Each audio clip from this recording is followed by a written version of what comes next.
Olá meus irmãos, olá minhas irmãs, tudo bem com vocês? Mais uma vez estamos aqui no canal do Movimento de Restauração Stone Campbell no Brasil. Primeiro e único ainda canal do movimento em português, em língua portuguesa. E vocês sabem que eu estou fazendo essa série de vários pastores que eu tenho entrevistado. Entrevistei o pastor Osório, o pastor Ale Rocha. E agora eu estou aqui com o pastor Gerson, que é uma bênção para a nossa igreja, uma referência de ministério, de pastor, de vida com Deus, um homem simples. Nunca vi esse homem aí com orgulho nem nada, sempre foi esse camarada aí do povo, que anda com a gente, que senta com a gente, que almoça com a gente. E a Igreja de Cristo tem essa particularidade, né, pastor? Os pastores têm essa simplicidade e às vezes isso até as pessoas que às vezes vêm de outras igrejas saudáveis também, igrejas boas, né? Acham estranho, aquele pastor na fila ali, né, do almoço. Então a gente tem isso. Mas hoje eu trouxe aqui o pastor Gerson, ele é pastor da Igreja de Cristo em Taguatinga Sul, no Distrito Federal. É isso? É a primeira igreja do Distrito Federal? Isso, primeira igreja de Cristo no Distrito Federal, fundada no dia 1º de março de 1959. Interessante, né? Porque a do plano em Brasília foi só em 60, né? 60 porque Taguatinga foi fundada antes do plano piloto, era uma cidade dos operários. Entendi. Então o pessoal que trabalhava em Brasília primeiro moravam no Núcleo Bandeirantes, só que como o Núcleo Bandeirantes inchou, o governo criou Taguatinga. Foi para desafogar o Núcleo Bandeirantes. Então, os operários, era uma cidade operária, tanto é que as casas lá eram todas de madeira.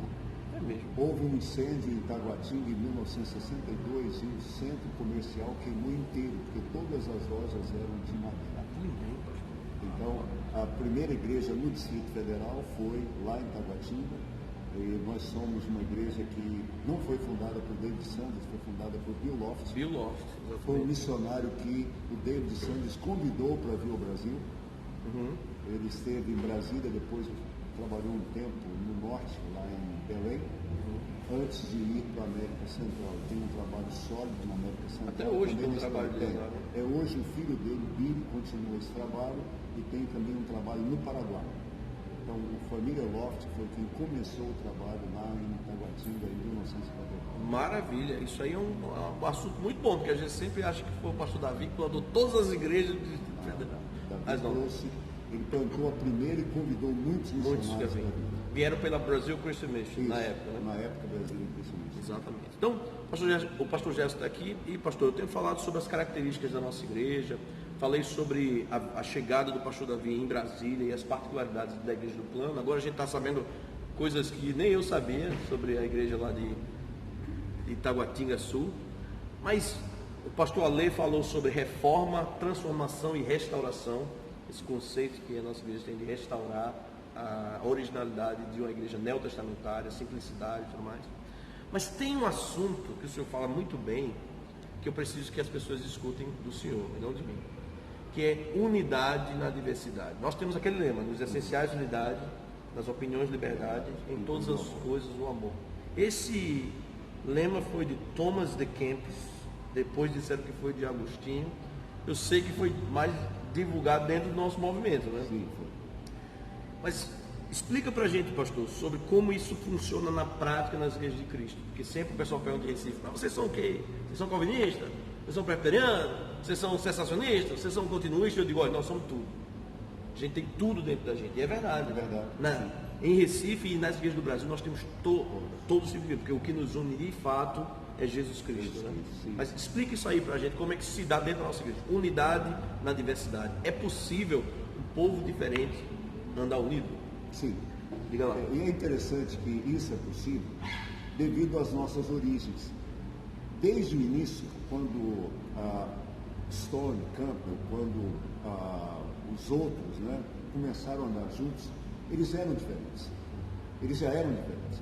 Por exemplo, o que as pessoas não sabem é que havia um embate teológico muito intenso entre Stone e os Campbell. Eu fiz um vídeo sobre isso já. Porque o Stone só aceitava as palavras que estavam na Bíblia, então não aceitava o conceito de trindade, porque não aparece a palavra trindade na Bíblia. Mas ele foi convencido pelos Campbell depois. E eu acho que o que mais facilita isso é a nossa forma de governo. Por sermos igrejas congregacionais, A igreja congregacional é uma igreja que ela tem uma cara muito mais local do que geral. Outro dia eu estava conversando com uma pessoa, eu conheci uma pessoa na oficina, aí descobrimos que a gente tinha muitos amigos em comum e ele é presbiteriano. Ele falou, como é que é? Na igreja presbiteriana, as igrejas são todas do mesmo tipo. Nós não somos. Nós não somos porque as nossas igrejas dependem muito da igreja local. Nós temos igrejas que têm um viés extremamente pentecostal e outras que têm um viés extremamente tradicional. E a gente anda juntos. É interessante que nos anos 80, o movimento pentecostal invadiu as igrejas de Cristo aqui no Brasil Central. Mas as igrejas de Cristo não se dividiram. E nós não nos dividimos por causa do amor. O pastor David Santos fala, gente, podemos amar juntos. O amor é tudo, ele sempre dizia isso. É o apóstolo do amor, né, como a gente chama. O amor é tudo. Podemos andar juntos. E a igreja de Cristo não dividiu. Depois, agora final dos anos 90, início dos anos 2000, chegou nas igrejas brasileiras o movimento G12, o modelo de igreja G12. Muitas denominações foram divididas por isso. A igreja de Cristo não. Por quê? Porque nós respeitamos a igreja local. E por respeitarmos a igreja local, nós entendemos que eles são diferentes, mas são nossos irmãos. Eu me lembro que nos anos 70, eu vinha para os congressos de jovens com os jovens da minha igreja e era aquele barulhão. Quando a gente entrava no ônibus, falava, aqui é assim, a nossa igreja não é assim. Por quê? Porque a nossa igreja tem outra. Tem uma identidade local que é respeitada. Tem que ser respeitada. Na área da liberdade, onde nós temos opinião. E a liturgia não vai levar ninguém para o céu. Exatamente. O que leva as pessoas para o céu é Jesus. É a conversão a Jesus. Então, eu acho que essa é a grande vantagem. Eu acho interessante porque, certa feita, questionaram Alexander Campbell. O que vai ser dessa igreja que você está começando, com pregadores de tantas origens pregando tantas coisas? Ele disse, será uma bênção se eles pregarem só a palavra de Deus. E essa é a nossa preocupação única. Então, não temos problema de andar com pentecostais, com tradicionais, com calvinistas, com neocalvinistas, com arminianos, com dispensacionalistas, pré-dispensacionalistas, não dispensacionalistas, porque essas coisas não são importantes. E como no nosso tema é nos essenciais de unidade, a nossa unidade é em relação ao Salvador. Só quem salva é Jesus Cristo. A nossa unidade é quanto à Bíblia. A Bíblia é a única regra de fé e prática. A nossa unidade é com relação a não termos nenhum credo além de Jesus. Então, isso é o que nos une. Então, como a gente não tem esse viés para ser da igreja, tem que ser isso, tem que ser aquilo, eu me lembro muito de um missionário já falecido, que trabalhou aqui no Centro-Oeste, trabalhou primeiro em Belém, depois veio para cá. O missionário Paul Wilbur Lennon. Paul Lennon dizia o seguinte, eu não estou interessado se a pessoa é milenista ou pós-milenista. Eu quero que ele aceite Jesus. Ele pode ser isso e ir para o inferno. Exato. Então a nossa preocupação é pregar o Evangelho. A segurança em Cristo. Em Cristo. E aquilo que o livro, os 100 fatos mais importantes do Evangelho fala sobre as igrejas de Cristo. Eu tenho esse livro, ele tem um parágrafozinho que ele diz o seguinte, a grande importância dos campos não foi ter fundado uma grande denominação, mas o fato de ter pregado um evangelho extremamente simples. É nessa simplicidade que nós sobrevivemos. E nessa simplicidade nós conseguimos amar todos como eles são. E a gente vem para um comic, a gente vai para uma convenção, a gente vê gente muito diferente de nós, mas são meus irmãos, os seus irmãos. Exato. E é isso que nos faz igrejas de Cristo. Porque a gente precisa lembrar disso, né? Quando o nosso movimento iniciou, a ideia dos nossos pais fundadores não era sua denominação, era seu movimento de restauração da igreja do mundo. E de unidade baseado em João 17. Sim. Os caras queriam que todo mundo se unisse, batista, presbiteriano, porque... E qual foi o texto que Alexander Campbell mais pegou? Efésios 4. As 7 unidades. É verdade. Sempre falando nesse tema, unidade. E para eles, unidade não era discurso, unidade era prática. Ele dizia que era estrela polar do nosso movimento. Do nosso movimento. Nós temos prática. Todo tipo de doutrina pregada por todo tipo de homem. Alexander Campbell falou isso. Né? Rapaz, é bonito, né? A nossa história é rica. É bonito, né? Bonito porque nós somos simples.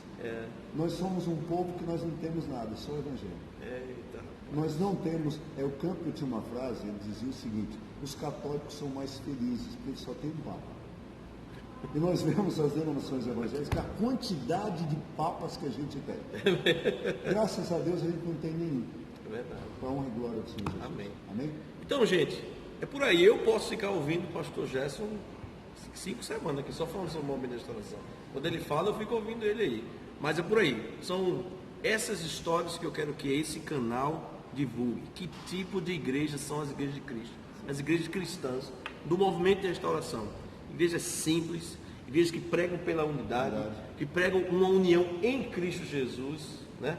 Na sua santa palavra. E, gente, isso é muito bonito. Obrigado. Só antes de fechar, eu dei um curso de conhecendo a nossa igreja, na minha igreja, que foi um curso de membresia em 3 aulas.